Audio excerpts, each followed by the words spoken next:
मैं लेकर के आई हूँ आप लोगों के लिए एक और रोमांटिक चाइनीज़ ड्रामा का हिंदी वर्जन। तो इस नई कहानी के स्टार्टिंग में हम लोग मेन कपल हु और जीजी को देख रहे होते हैं।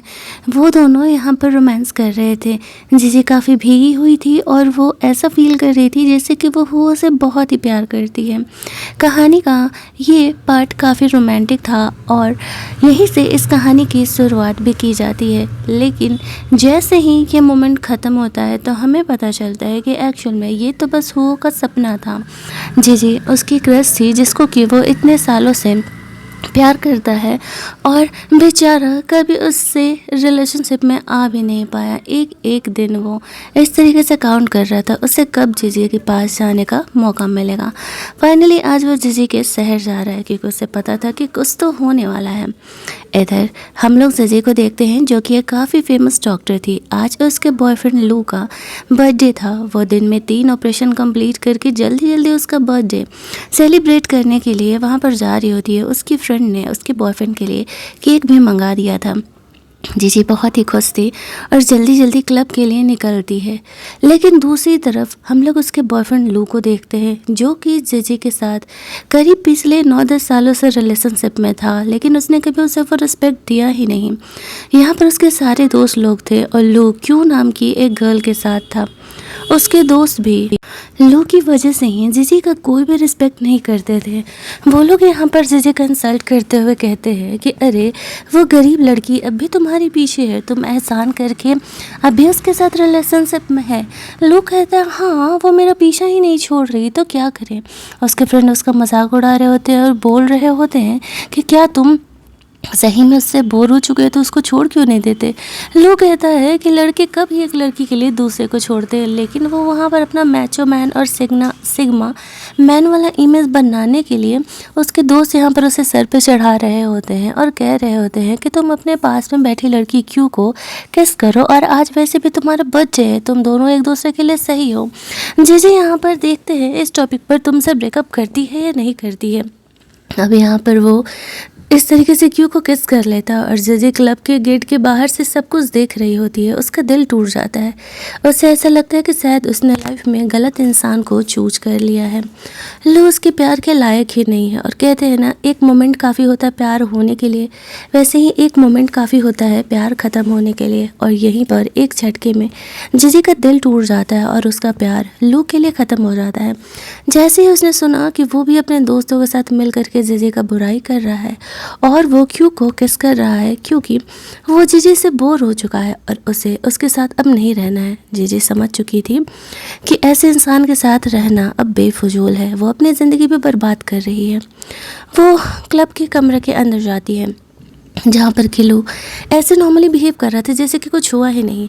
जीजी उससे पूछती है आई थिंक कि हमें हमारा रिलेशन यहीं पर ख़त्म करना चाहिए। मैंने देखा कि तुम मुझ में इंटरेस्टेड नहीं हो और तुमने क्यों को किस किया। लो से कहता है वो बस एक गेम था, ज़्यादा ड्रामा करने की ज़रूरत नहीं है। जीजी कहती है तो चलो ठीक है, ड्रामा यहीं पर ख़त्म करते हैं। मैं तुमसे ब्रेकअप कर रही हूँ, आज के बाद मेरा तुमसे कोई रिलेशन नहीं है। ऐसा कह के जो वो केक लाई थी वो लू के मुंह पे फेंकती है और वहाँ क्लब से बाहर निकल जाती है। उसके दोस्त लोगों को लग रहा था कि वो तो बस टैंट्रम दे रही है। एक गरीब लड़की ऐसे अमीर लड़के को भला क्यों ही छोड़ करके जा सकती है, भले उसकी 4 गर्लफ्रेंड क्यों ना हो। लेकिन शायद उन लोगों को पता नहीं था कि सारे लोग एक जैसे नहीं होते हैं। और जीजी ने फाइनली यूं ही बस लू से ब्रेकअप कर लिया था। लू को भी ट्रस्ट था कि इतने सालों से वो उसके साथ रिलेशनशिप में है, ऐसे वो उसे छोड़ करके नहीं जा सकती, बट वो जा चुकी थी। वो बाहर निकलती है, बाहर स्नोफॉल हो रहा था। बचपन की बातों को याद कर रही थी जब उसके घर में उसके फैमिली वाले उसे परेशान करते थे, तब लू आकर के उसका हेल्प करता था और इन्हीं छोटी छोटी बातों की वजह से वो लू के साथ रिलेशनशिप में थी। वो बेहोश होकर के गिरने लगती है, तभी वहाँ पर हुओ आकर के उसे संभाल लेता है। या तो ये कोइंसिडेंट कह लो या तो उसे पता था कि आज जीजी का ब्रेकअप होने वाला है, इसी वजह से वो यहाँ पर आया था। हुओ को जीजी पहचानती थी, वो दोनों सेम ही स्कूल में हुआ करते थे। हुओ, जीजी और लू तीनों सेम ही कॉलेज में हुआ करते थे।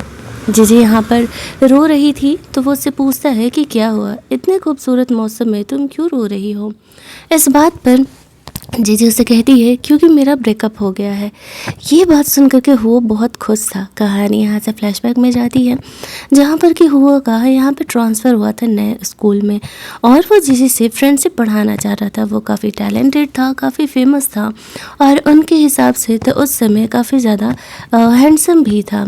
इसी वजह से यहाँ पर इस तरीके से जीजी से वो फ्रेंडशिप कर रहा था और जीजी से भी उसकी धीरे धीरे दोस्ती अच्छी खासी होती जा रही थी। लेकिन जीजी को नहीं पता था कि एक्चुअल में वो उसे पसंद करता है और इसी वजह से वो उससे फ्रेंडशिप कर रहा है। वो हुओ को देख करके पूछती है लेकिन वो यहाँ पर क्या कर रहा है। हुओ ऐसे कहता है कि कुछ नहीं, यहाँ पर मैं अपना काम फिनिश करने के लिए आया था तो मैंने तुम्हें देखा। ऐसे ख़राब मौसम में हुओ जीजी का ख्याल कर रहा था। जीजी उसके इस केयरिंग बिहेवियर से थोड़ा सा ऑकवर्ड थी क्योंकि वो कुछ ज़्यादा ही उसके क्लोज दिखा रहा था। वो बहाना देता है एक्चुअल में लू ने अपने बंदे लोगों को भेजा है तुम पर नज़र रखने के लिए। क्या तुम चाहती हो कि वो तुम्हें वीक समझे क्योंकि तुमने ऐसे ब्रेकअप किया और इतने साल के रिलेशनशिप के बाद लू इतनी आसानी से तो तुम्हें जाने नहीं देने वाला। जीजी नहीं चाहती थी, वो लू की लाइफ से पूरी तरीके से बाहर निकल जाना चाहती थी। तो वो उसे वहाँ से उठा के लेके जा रहा था और एक एक्सीडेंट की वजह से उन दोनों के बीच इस तरीके से रोमांटिक वाला किस हो जाता है। जीजी यहाँ पर बहुत ही ज़्यादा ऑकवर्ड हो जाती है लेकिन वो अब भी वही बहाना दे रहा था कि एक्चुअल में लू के बंदे लोग अब भी तुम पर नज़र ही रखे हुए हैं और वो जीजी को पीछे भी नहीं देखने दे रहा था क्योंकि पीछे तो कोई था ही नहीं। वो झूठ बोल करके जीजी के साथ क्लोजनेस का फ़ायदा उठा रहा था। जीजी उसे कहती है कि नहीं, मुझे उसके साथ अब कोई रिलेशनशिप नहीं रखना है। वो कहता है मैं इसमें तुम्हारा हेल्प कर सकता हूँ, चलो फ़िलहाल मौसम बहुत ख़राब है, मैं तुम्हें घर छोड़ देता हूँ। ऐसा बोलते हुए वो जीजी को अपने कार में लेकर के जाता है। वो उसे कार में बैठा करके प्यार से सीट बेल्ट लगाता है जहाँ पर कि ये रोमांटिक मोमेंट तो क्रिएट होना ही था। जीजी उसे कहती है वो चली जाएगी, अगर लोग उसे उसके साथ देखेंगे तो गलत समझेंगे। वो कहता है कौन गलत समझेगा, क्या ही प्रॉब्लम है, हम पुराने दोस्त भी तो हैं। तुम बहुत ही सोचती हो, माना कि मैं एक बैड एस स्टूडेंट था बट इसका ये तो मतलब नहीं कि अब भी मेरा इमेज इतना ही ख़राब होगा। मैं एक्चुअल में अब काफ़ी बड़ा कंपनी का सीईओ बन चुका हूँ। जीजी जानती थी कि हुओ की असली आइडेंटिटी क्या है, इसी वजह से वो उससे थोड़ा दूरी बना के रखना चाहती थी क्योंकि उसे ऐसा लग रहा था कि कहीं उसके वजह से हुओ को भी प्रॉब्लम ना हो। जीजी तो बस एक नॉर्मल से हॉस्पिटल में डॉक्टर है और ये लोग बहुत ही ज़्यादा अमीर हैं, जैसे कि हुओ हो गया, लू हो गया। हुओ कहता है मैं लू की तरह नहीं हूँ, डोंट वरी, तुम्हारे मेरे साथ रहने से मेरा कोई इमेज ख़राब नहीं होने वाला है। जीजी फिर नॉर्मल हो जाती है और हुओ ड्राइव करने के लिए जा रहा था। तभी वहाँ पर हुओ को उसके दोस्त का कॉल आने लगता है तो वो साइड में जाके बात कर रहा था। उसका दोस्त उसे बताता है अरे मुझे यहाँ पर पता चला कि जीजी ने अपने बॉयफ्रेंड से ब्रेकअप कर लिया है। तो इस बात पर हुओ कहता है हाँ मुझे पता है, तभी तो मैं यहाँ पर आया हुआ हूँ। उसका फ्रेंड से समझा रहा था इस बार जीजी को अपने हाथ से जाने मत देना। वो कहता है चांस ही नहीं है, इतने सालों बाद मुझे यह मौका मिला है, जीजी का लू से ब्रेकअप हुआ है और मैं उसे जाने दूँ, इस बात का तो कोई चांस नहीं है। वो हमें पता चलता है कि इसके दोस्त लोग भी हुओ की तरह जीजी पर बहुत दिनों से नज़र रखे थे। फिर वो कार में आता है, जीजी की तबीयत ख़राब थी, वो चॉकलेट ढूंढ रही थी, उसका चॉकलेट्स ख़त्म हो गया था। तभी हुओ उसे और चॉकलेट ऑफ़र करता है। जीजी सोच रही होती है कि चॉकलेट्स इसके पास क्या कर रहा है, इसे तो स्वीट पसंद नहीं है और फिर भी यहाँ पर उसने जीजी के लिए चॉकलेट रखा हुआ है क्या। तो वो उसे बोलता है कि हाँ एक्चुअल में ये मैंने तुम्हारे लिए चॉकलेट रखा है, मुझे पता है कि तुम्हें बचपन से इस तरीके से स्वीटनेस की कमी होती रहती है, इसी वजह से मैं तुम्हारे लिए हमेशा ही चॉकलेट रखता था। वो दोनों कॉलेज टाइम में अच्छे फ्रेंड भी हुआ करते थे, इसीलिए जीजी का ये दिमाग नहीं जाता है कि हो सकता है कि वो उसे पसंद करता हो, इसी वजह से वो उसकी इन छोटी छोटी ज़रूरतों का ख्याल रख जो कि आज तक लू ने तो कभी रखा ही। क्या जीजी सच में वो से मतलब लू से कभी प्यार की भी है या फिर वो किसी और वजह से अपने उस फीलिंग को प्यार समझ बैठी है। वो उसे कहता है तो चॉकलेट का टेस्ट कैसा है। जीजी कहती है अच्छा है। वो उसे बहाने से कहता है तो मुझे भी खिलाओ, मुझे भी टेस्ट करना है।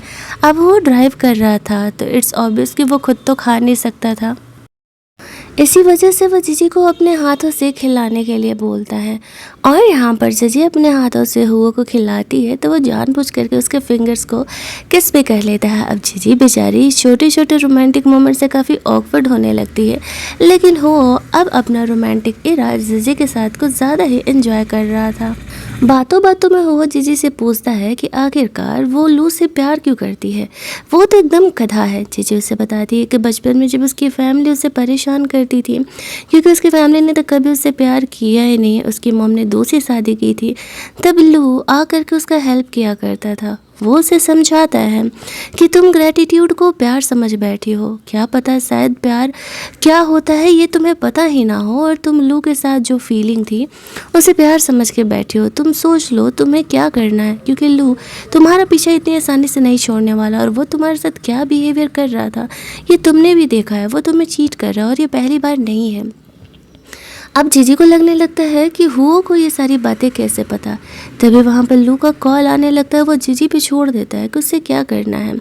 जीजी यहाँ पर लू का कॉल कट कर देती है, वो फ़ोन नहीं उठाती क्योंकि वो समझ चुकी थी लू कभी भी उससे प्यार नहीं कर सकता। एक तो वो उसे गरीब समझता है, और दूसरा अगर वो प्यार करता तो हुओ को कहना सही था, वो कभी उसे चीट नहीं करता। वो उसका कॉल कट करती है तो हुओ को एक अजीब सा सुकून मिलता है। उसे लगता है कि शायद अब जीजी उसके ज़िंदगी में वापस आ सकती है। वो यहाँ पर जीजी को काफ़ी कन्विंस करने का कोशिश करता है। वो उसे ऑफ़र करता है कि अगर जीजी चाहे तो वो उसका हेल्प कर सकता है। उसे एक बॉयफ्रेंड चाहिए होगा जो कि लू से लड़ सके और उसके टक्कर का है, और सबसे अच्छा ऑप्शन फ़िलहाल तो हुओ ही है उसके लिए। अगर जीजी उसे उसका बॉयफ्रेंड बना ले, फेक ही सही, तो वो लू से पीछे छुड़ाने में उसका हेल्प करेगा। लेकिन जीजी इस चीज़ के लिए तैयार नहीं थी।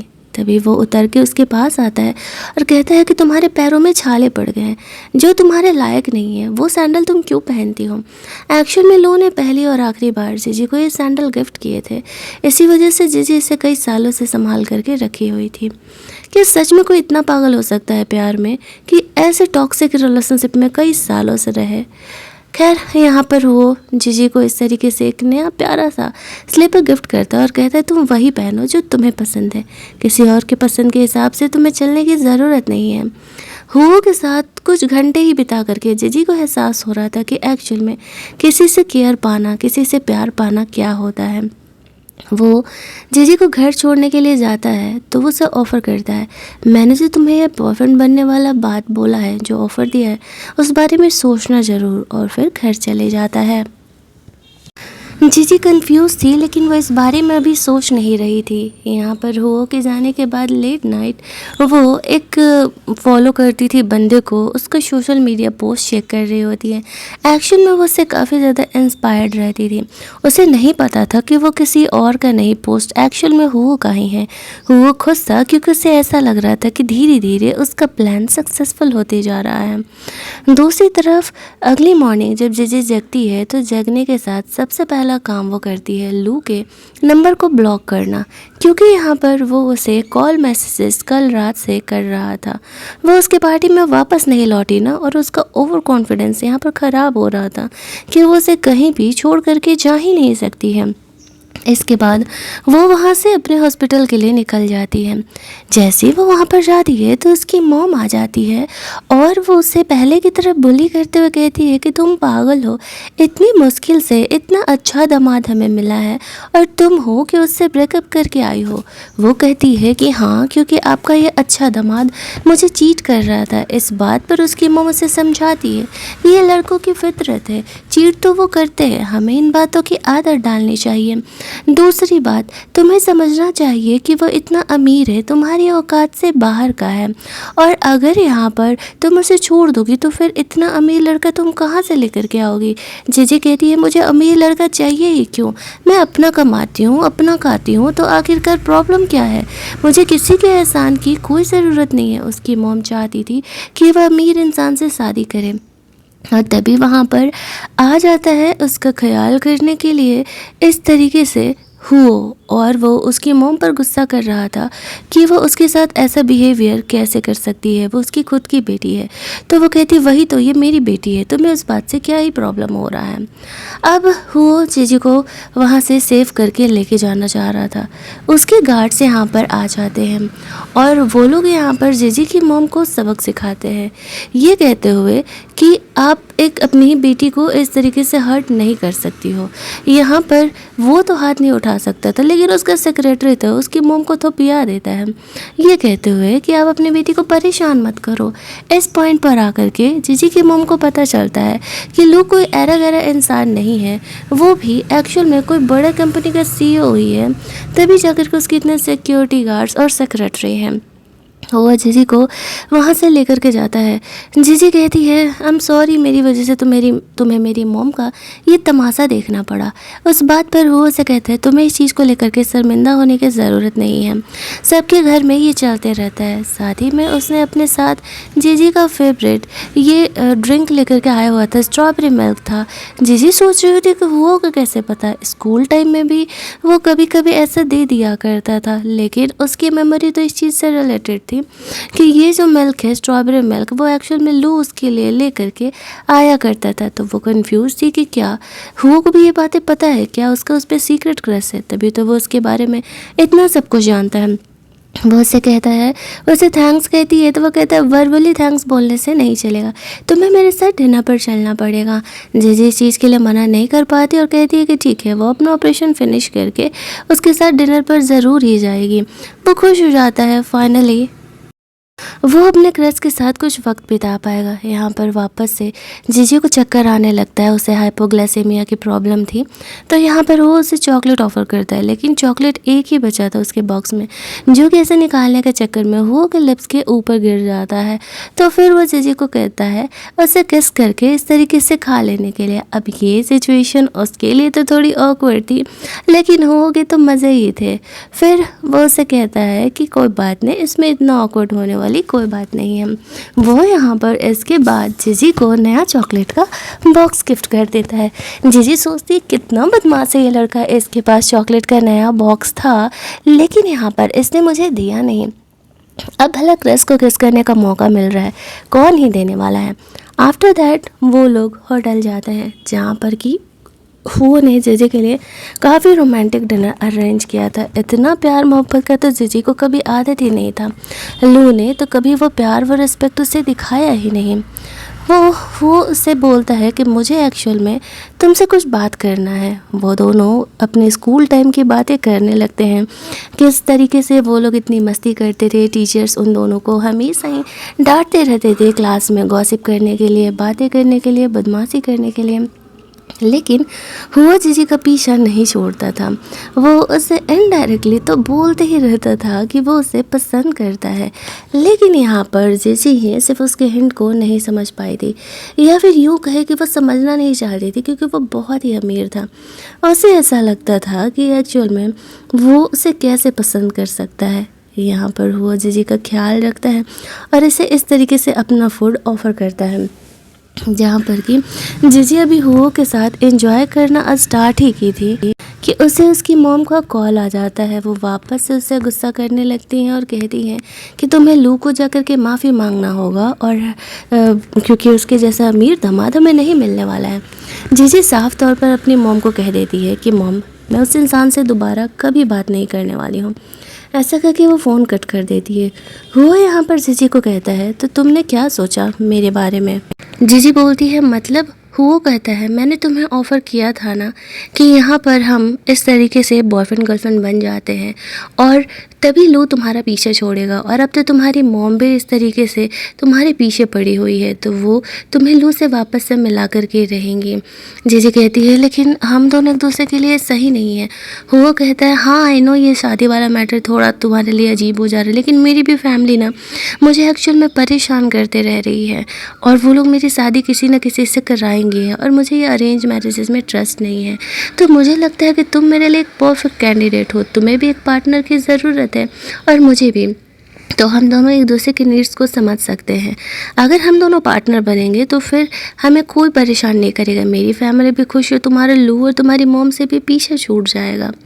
लेकिन जीजी अब भी कंफ्यूज थी, तो हुआ यहाँ पर उसे अपना मेडिकल टेस्ट का पूरा रिपोर्ट दिखाते हुए कहता है, जैसे कि तुम देख सकती हो कि मैं बहुत ही हेल्दी हूँ और मैं कभी रिलेशनशिप में भी नहीं रहा, तो मेरे साथ कभी कोई चीट का पंगा भी नहीं होने वाला है और हम यहाँ पे कॉन्ट्रैक्ट रिलेशनशिप में शुरुआत में रहने वाले हैं। तो हम दोनों जब कॉन्ट्रैक्ट नहीं तोड़ेंगे तो एक दूसरे को चीट करने का तो कोई वक्त ही नहीं आता, कोई बात ही नहीं आता है। वो मतलब अपना पूरा जोर लगा दे रहा था कि आज वो जीजी को कन्विंस करके रहेगा कि वो उससे शादी करने के लिए हाँ कह दे। बस एक बार जीजी उसे शादी कर ले फिर तो वो उससे प्यार कर वाकई ही रहेगा। काफ़ी देर सोचने के बाद जीजी को लगता है कि जो भी हो पॉइंट तो अपना सही रख रहा है, क्योंकि यहाँ पर देखा जाए अगर तो उसकी मॉम उसका दिमाग ख़राब करते रहेगी लू से बात करने के लिए और लू उसके पीछे आएगा ही, क्योंकि वो उसके लिए एक ऐसे सामान की तरह है जो कि उसका है और वो उसे खोना नहीं चाहता। तो बहुत सारा पॉइंट सोचने समझने के बाद फाइनली वो हुओ को हाँ कह देती है कि ठीक है, वो हुओ से ये कॉन्ट्रैक्ट मैरिज करने के लिए रेडी है। जैसे ही जीजी ऐसा करती है बाहर फायर वर्क चलने लगता है।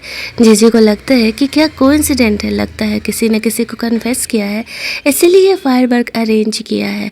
हुओ उसे नहीं बताता है कि एक्चुअल में उसने अपने सेक्रेटरी को बोल करके ये फायर वर्क जीजी के लिए ही स्पेशली अरेंज करवाया है। जीजी हुओ के इस प्रपोजल को हाँ कह देती है, ये सोचते हुए कि वैसे भी हुओ ने अब तक उसका तो बहुत ही ख्याल रखा है जब तक वो उससे मिला है और जब तक वो उससे ऐसे मिला है उसका ख्याल ही रख रहा है। जीजी उससे हाँ कहती है। वो सोचता है चलो फाइनली उसका मेहनत सक्सेसफुल हुआ।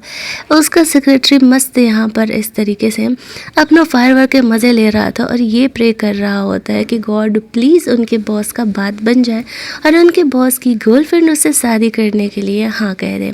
इधर वो अपने फ़ोन का कैलेंडर चेक करते हुए जीजी से कहता है, तो जब तुमने शादी करने के लिए हाँ बोल ही दिया है तो क्यों ना हम कल ही शादी कर ले। जीजी सोच रही होती कि इतनी जल्दी क्या है, तो वो बहाना देता है, यू नो मैं थोड़ा सी ये ग्रह नक्षत्रों में भरोसा करता हूँ और कल का जो दिन है ना वो शादी करने के लिए बहुत ही सही होने वाला है और आज नहीं तो कल तो हमें शादी करनी ही है, तो फिर वेट करने से क्या ही फ़ायदा है, क्यों ना हम कल ही शादी कर लेते हैं। मेरी फैमिली थोड़ा मेरा कम दिमाग ख़राब करेगी। जीजी भी सोचती है ये भी सही है, आज नहीं तो कल जब उसने हुआ से शादी करने के लिए हाँ कहा है तो शादी तो करनी ही पड़ेगी, क्योंकि लू वैसे भी उसके पीछे पड़े रहेगा। तो फिर वो उससे कहती है ठीक है चलो मैं तुमसे शादी करने के लिए रेडी हूँ, कल इतने बजे हम लोग सिविल ब्यूरो मिलते हैं। हुओ की ज़िंदगी का सबसे हैप्पी डे था आज। फाइनली अगले दिन जा कर के वो और जीजी दोनों शादी का सर्टिफिकेट ले लेते हैं, जहाँ पर कि उसे तो भरोसा ही नहीं होता है कि सच में उसने जीजी से शादी कर ही लिया है। अब यहाँ पर वो जीजी को कहता है कि अब जब हम लोग शादी कर चुके हैं तो एक लीगल कपल की तरह हमें यहाँ पर साथ में रहना पड़ेगा। जीजी ने तो ये एक्सपेक्ट किया ही नहीं था। वो कहते हैं यू नो मेरे पेरेंट को फिर डाउट होने लगेगा ना कि हम दोनों जब लीगली मैरिड हैं तो फिर यहाँ पर हम दोनों अलग अलग क्यों रह रहे हैं। छोटी छोटी बातों को ऐसे करके वो जीजी को अपने करीब करना चाहता था, इसी वजह से वो जीजी को अपने साथ अपने घर पे रखने के लिए कन्विंस कर रहा होता है। जीजी यहाँ पर हुओ की बातों को मान जाती है और कहती है कि ठीक है। आज यहाँ पर इस तरीके से वो अपना सारा सामान पैक करके काम ख़त्म होने के बाद हुओ के घर आ जाएगी। बातों बातों में वो हुओ को कहती है कि अगर फ्यूचर में तुम्हें कभी भी किसी से प्यार होता है तो तुम मुझे बता देना, मैं अपनी मर्ज़ी से तुमसे डाइवोर्स ले लूँगी। हुओ कहता है ये दिन आएगा ही नहीं। जीजी समझ नहीं पाती है। फिर हुओ अपने सोशल मीडिया पर उसके और जीजी के शादी का फ़ोटो क्लिक करके अपलोड कर देती है और हुओ भी ऐसा ही करता है, जीजी भी ऐसे ही करती है। जैसे ही सोशल मीडिया पर हुओ का पोस्ट जाता है उसके पेरेंट ये पोस्ट देख लेते हैं। घर में सारे खुश थे, किसी को भरोसा ही नहीं हो रहा होता है कि एक्चुअल में हुओ ने जीजी से शादी कर लिया। इन सबको पता था कि एक्चुअल में यहाँ पर हुओ क्लास टाइम से ही जीजी से प्यार करता है और इन्हें कोई ऑब्जेक्शन नहीं था कि जीजी एक नॉर्मल फैमिली से बिलोंग करती है। इनफैक्ट वो तो खुश थे कि हुओ हमारा बेटा जीजी से प्यार करता है, तो फाइनली उसने उससे शादी कर ही ली। वो यहाँ पर जीजी को अपने साथ ऐसे शादी करने के बाद खुशी में केक पेस्ट्री खिलाने के लिए लेकर के जाता है। वहाँ रोमांटिक मोमेंट क्रिएट ही हो रहा था कि हुओ की मॉम का कॉल आने लगता है। वो साइड में जाकर के अपनी मॉम से बात कर रहा था। ग्रैंड मदर उसे कह रही होती है कि मैंने तुम्हारा पोस्ट देखा, क्या वो रियल है, क्या उसने सच में जीजी से शादी कर लिया है। वो कहते हैं कि हाँ ग्रैंड मदर, फाइनली मुझे जीजी से शादी करने का मौका मिल गया है और मैंने उससे शादी कर लिया है, वो पोस्ट फेक नहीं है। उसकी ग्रैंड मदर का खुशी का कोई ठिकाना नहीं था। यहाँ पर इस तरीके से वो कह रही होती है तो फिर जल्दी जल्दी बहू को घर लेकर के आओ, हम सब उससे मिलना चाहते हैं। वो कहता है अभी वो रेडी नहीं है, वो जल्दी ही लेकर के आएगा। जीजी को बता रहा था कि एक्चुअल में मेरे पेरेंट्स का कॉल था और वो लोग तुमसे मिलना चाहते हैं। जीजी कहती है कि अभी वो रेडी नहीं है, क्या कुछ दिनों बाद चले तो चलेगा। वो कहता है हाँ हाँ कोई जल्दी नहीं है। उन्हें पता चल गया है कि एक्चुअल में मैं शादी कर लिया हूँ, इसलिए वो लोग तुमसे मिलना चाह रहे थे, क्योंकि उन्हें भरोसा नहीं हो रहा था कि एक्चुअल में मैंने सच में शादी कर लिया है। जीजी यहाँ पर वो की बातों को समझती है। वो दोनों भी ऐसे बात कर ही रहे थे कि जीजी की फ्रेंड यहाँ पर आ जाती है और उन दोनों को हक करते हुए देख लेती है। वो शौक थी और शौक से ज़्यादा खुश थी कि फाइनली यहाँ पर जीजी ने लूक का पीछा छोड़ दिया है। लेकिन उसे ये नहीं पता था कि एक्चुअल में हुआ यहाँ पर उसे क्लास टाइम से ही प्यार करता है। जीजू उसे कहती है तुमने सच में लू से ब्रेकअप कर लिया ना। वो कहती है हाँ यार, वो एक्चुअल में मुझे चीट कर रहा था, मैंने देखा वो अपने बर्थडे वाले दिन किसी और को किस कर रहा था, इसी वजह से मैंने उसका पीछा छोड़ दिया हमेशा के लिए और अब मैं उसके साथ नहीं हूँ। तो उसकी बेस्ट फ्रेंड ये बात सुन करके काफ़ी खुश हो जाती है। जीजी को कंसोल देते हुए कहती है कि अच्छा किया तुमने, एक्चुअल में वो बंदा तुम्हारे लायक नहीं था, तुमने बहुत ही सही किया। सब यहाँ पर जीजी और हुओ को सपोर्ट ही कर रहे थे। वो हुओ को कहती है कि देखो बेटा, तुमने जीजी से शादी किया है और अगर तुमने उसे परेशान किया तो मैं तुम्हें नहीं छोड़ने वाली हूँ। हुओ उसे कहता है कि डोंट वरी, मैं तुम्हारी फ्रेंड को कभी परेशान नहीं करूँगा। उसके फ्रेंड को लगने लगता है कि क्या हुओ का जीजी पे क्रश है, वो इस तरीके से उसका केयर कर ही रहा था। और कहते हैं ना कि जब हम किसी से प्यार करते हैं तो उसकी नज़रों में दिख जाता है, तो उसकी फ्रेंड को ये सारी चीज़ें अब साफ दिख रही थी। हुओ जीजी के वो वहाँ से लेकर के जाता है शादी का रिंग दिलाने के लिए। वो अपने डिज़ाइनर फ्रेंड के शॉप पर लेकर के जाता है। जीजी यहाँ पर पहले भी आई हुई थी। हुओ ने पहले ही जीजी के लिए ब्लू डायमंड का नेकलेस और ये शादी का रिंग बनवाने का ऑर्डर दे दिया था। उसने तो जीजी से शादी करने का प्लानिंग बहुत लंबे समय से चालू कर दिया था। उसके फ्रेंड को भी पता था कि हुओ जीजी से प्यार करता है। वो जब जानता है कि दोनों ने शादी कर लिया तो वो बहुत ही खुश था, लेकिन वो उसे इशारा करता है कि जीजी को नहीं बताने के लिए कि वो उसे पहले से पसंद करता है। वो डिज़ाइनर शेड मंगाता है। जीजी ये देख करके शॉक्ड हो जाती है कि ये तो वही यूनिक ब्लू डायमंड का है जो कि बहुत ही कॉस्टली होता है। वो रिंग ले करके ऐसे जीजी को पहना देता है। उसके लिए तो बस ये कॉमन सा थिंग था। जीजी को ये सबसे यूनिक चीज़ें दुनिया में देना चाहता था। उसमें से वो लड़का वाला रिंग ले करके जीजी को कहता है कि क्या तुम मुझे नहीं पहनाओगी। हुओ ने उसे वो रिंग पहनाया था तो जीजी भी हुओ को वैसा ही कपल वाला रिंग पहना देती है। हुओ लग रहा था कि वो सातवें आसमान पर है। वो हुओ से पूछती है कि क्या ये ब्लू डायमंड है जो कि ऑक्शन में बिका था बहुत महंगे दामों में। हुओ कहता है हाँ ये वही ब्लू डायमंड है, लेकिन ये तो बस नॉर्मल सा चीज़ है, तुम्हें इतना परेशान होने वाली सोचने वाली बात नहीं है कि ये बहुत ही कॉस्टली है। जीजी सोच रही थी कि ये अमीरों का अलग ही होता है, इतनी महंगी चीज़ों को ये इतना कॉमन सा बोल रहा है। लेकिन तभी उसे याद आता है कि हुओ जो उसे इतनी यूनिक चीज़ें दे रहा है, इतना प्यार जताता है, वो तो लू ने कभी किया ही नहीं। सोच नहीं पाती है कि क्या वो सच में इस लायक है। हुआ यहाँ पर उसे सब कुछ सच बताना चाहता था, लेकिन अगर बता देता तो जीजी को पता चल जाता कि हुआ उसे अपना बनाने का प्लान तो कई सालों से कर रहा है। उसका फ्रेंड बातों बातों में कहता है कि हुआ ने तुम्हारे लिए ही तो ये ऑक्शन से ख़रीदा था। जीजी समझ नहीं पाती है, हुआ तो कई सालों बाद फ़ॉरेन से लौटा है तो फिर वो जीजी के लिए ऑक्शन से कैसे ख़रीद सकता है। तो उसका फ्रेंड यहाँ पर इधर उधर का बातें बनाने लगता है। वो उसे इशारा करता है, जीजी को नहीं पता है कि वो इतने सालों से उसके पीछे पड़ा हुआ है, तो उसे नहीं बताने के लिए। उसका फ्रेंड समझ जाता है कि वो बस इतना मेहनत कर रहा है। वो जीजी के साथ ऐसे फ़ोटो क्लिक करके अपने सोशल मीडिया पर डाल देता है। यहाँ पर फ्लैशबैक में जीजी याद करती है कि एक बार वो लू और उसकी गर्लफ्रेंड क्यू यहाँ पर आए हुए थे। अब यहाँ पर ब्लू डायमंड आया था और क्यू को वो ब्लू डायमंड देखना था। जीजी को भी वो डायमंड देखने का मन था, लेकिन क्यू उसे अंदर नहीं लेकर के जाना चाह रही थी। लू उसे कहता है कि ठीक है, तो तुम वेट करो, मैं यहाँ पर क्यू को वो ब्लू डायमंड दिखा के लेके आता हूँ। वो भी यहाँ पर क्यू के साथ मिल करके जीजी का इंसल्ट कर रहा था कि वो गरीब है, तो वह ऐसे महंगे शॉप्स में जाना डिज़र्व नहीं करती है।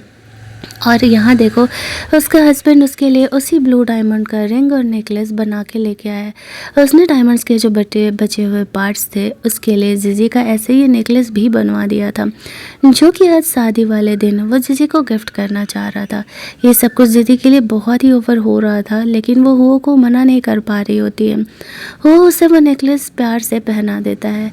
अभी वो इतना कॉस्टली था कि जीजी सोच रही थी कि क्या सच में वो ये डिज़र्व करती है। वो जानता था कि जीजी क्या सोच रही है, इसीलिए वो उसका माइंड डाइवर्ट करने का कोशिश करता है। थोड़ी देर इधर उधर की बातें करने के बाद जीजी वहाँ से चली जाती है वॉशरूम के लिए। उसका फ्रेंड हो को समझाता है कि भाई, तो इतने पैसे खर्च कर रहा है अपनी बंदी पे, तूने इतना सब कुछ किया, तो उसे सच क्यों नहीं बता देता, शायद उससे तुमसे ज़्यादा प्यार हो जाए। वो कहते हैं कि नहीं, मैं जीजी को जानता हूँ, अगर उसे पता चला कि मैं ये सब कुछ गेम खेल करके कर रहा हूँ तो उसका दिल टूट जाएगा, और अभी अभी उसका ब्रेकअप हुआ है, मैं उसे हर्ट नहीं करना चाहता। उसके फ्रेंड को लगता है कि हाँ, ये भी सही है। कि यहाँ पर लू का एक फ्रेंड आया हुआ था, जो कि हुओ को देखता है किसी लड़की के साथ। वो जीजी का फेस नहीं देख पाता है कि वो जीजी के साथ है एक्चुअल में। हुओ को भी लू जानता था, इसी वजह से वो उसके फ़ोटो को क्लिक करके लू को भेज देता है।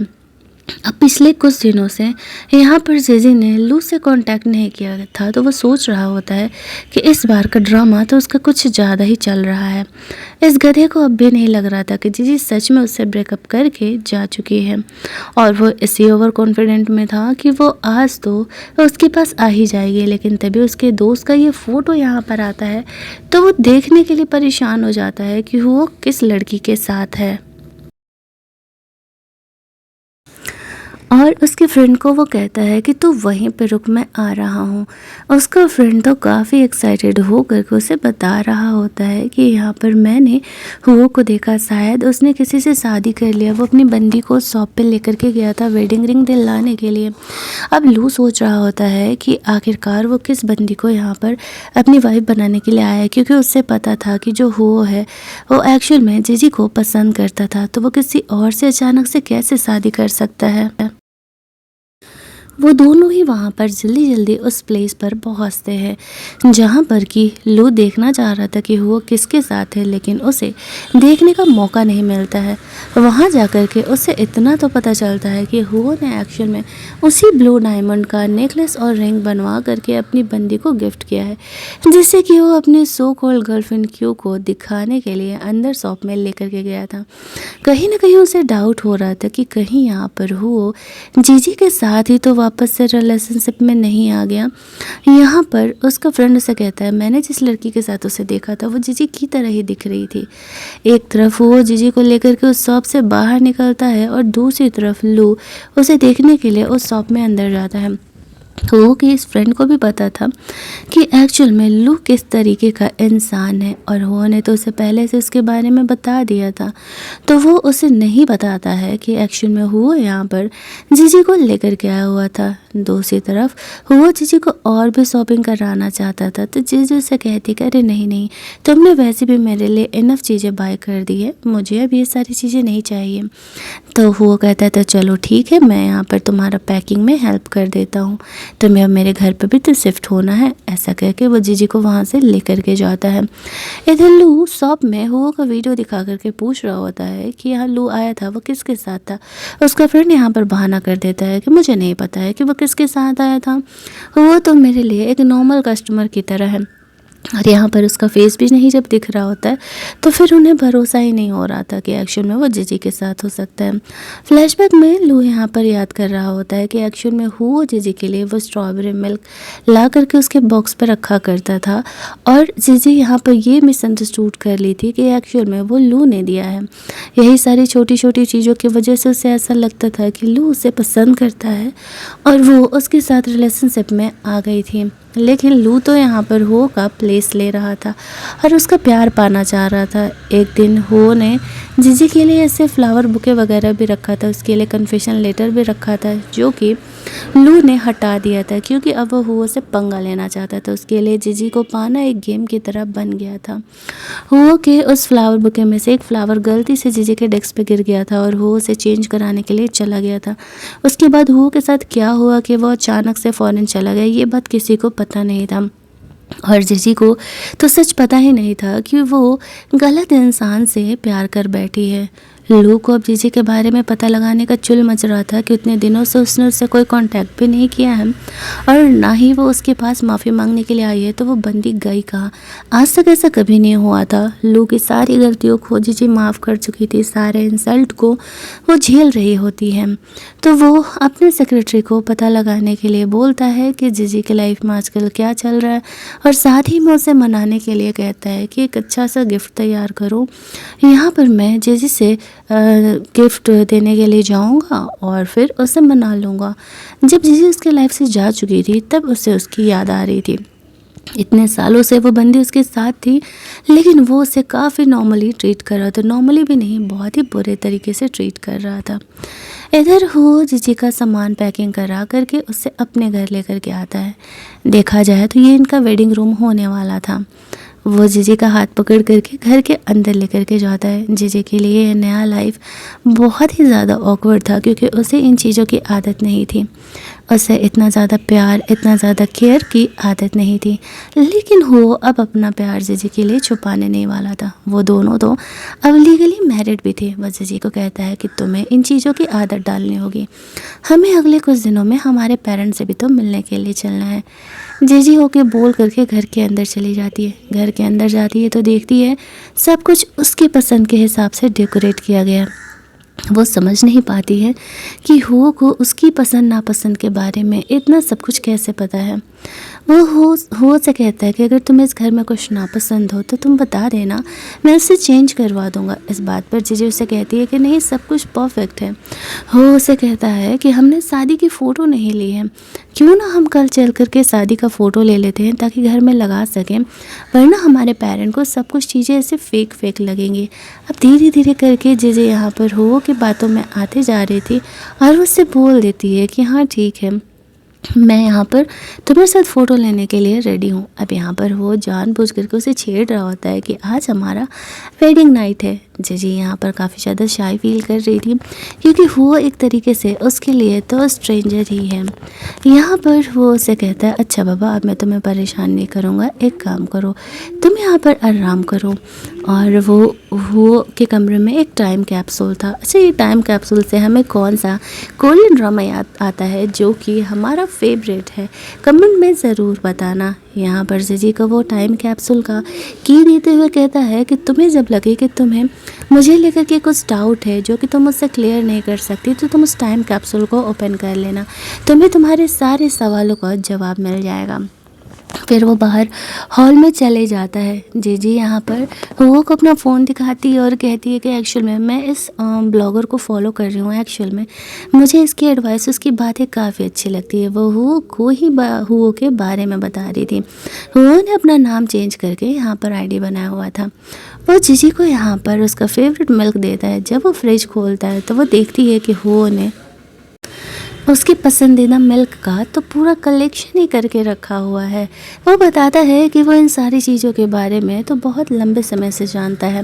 जीजी हो का ये केयर देख करके बहुत स्पेशल फील कर रही थी। उसने उसके लिए उसके पसंद की इतनी सारी चीज़ें की थी और वो सोच रही होती है कि वो हो के पसंद की कोई भी चीज़ें नहीं कर पा रही क्योंकि एक्चुअल में वो हो के बारे में ज़्यादा कुछ जानती नहीं थी। थोड़ी देर बाद फ्रेशन अप होकर के वो चेंज करके कमरे में बैठी हुई थी। वहाँ पर हुआ फ्रेशन अप होने के लिए गया था और जिजी अपनी फीलिंग को संभाल रही थी। तभी हुआ यहाँ पर अपना अंडरवेयर लाना भूल जाता है, तो वो जीजी को बुलाता है और बोलता है कि मेरे कबर्ड में से मेरे लिए एक अंडरवेयर लेकर के आना, मैं लाना भूल गया हूँ। अब वो भूल गया था या वो जानबूझ कर के ऐसा कर रहा था, वो तो वही जाने। बस यहाँ पर उसे जीजी को अपने पास बुलाना था। जीजी के लिए चीज़ें काफ़ी ऑकवर्ड हो रही थी, लेकिन अब भला हुआ ने बुलाया तो वो मना कैसे कर सकती है। वो उसका बॉक्स ढूंढ रही थी कि उसके कपड़ों का बॉक्स कहाँ है, तो काफ़ी ढूंढने के बाद फाइनली उसे उसका बॉक्स मिल भी जाता है। उसमें से वो उसके लिए एक अंडरवेयर निकालती है और वो को जा कर के दे देती है। वो उसे अंदर ले लेता है और जानबूझ करके जीजी यहाँ पर काफ़ी परेशान हो रही थी। वो कमरे में अंदर जाती है तो उसे उसकी बेस्टी का कॉल आता है। वो उसे कह रही होती है कि आज वो के साथ उसका वेडिंग नाइट है, तो उसका क्या प्लान है। अगर वो उसे परेशान करे ना तो वो उसे ज़रूर बताएगी, वो उसे अगले दिन सबक सिखाएगी। वो जीजी को समझा रही होती है कि हुआ को कैसे पटाना है। जीजी को तो लगा था कि हुआ फैशन अप हो रहा है, तो वो स्पीकर पर बात कर रही थी। उसे लगा था कि वो नहीं सुन पाएगा। बातें यहाँ पर कुछ ज़्यादा इंटरनल होने लगती है। तभी वहाँ पर वो आ जाता है। वो जल्दी जल्दी फ़ोन कट करने लगती है, लेकिन अब क्या फ़ायदा, वो ने तो सारी बातों को सुन लिया था। वो जीजी को यहाँ पर जानबूझ करके छेड़ रहा था, तो तुम्हारी फ्रेंड जो कह रही है क्या हम वो करें। जीजी यहाँ पर मना कर रही होती है और ड्रामा का पार्ट 1 हमारा यहीं पर एंड कर दिया जाता है। यही दोनों सेम एक्टर एक्ट्रेस का ड्रामा मैंने अपने दूसरे चैनल पर भी अपलोड किया है। वहाँ पर भी इनकी कहानी इस ड्रामा की तरह ही काफ़ी रोमांटिक है, आप लोग जाकर के देख सकते हो।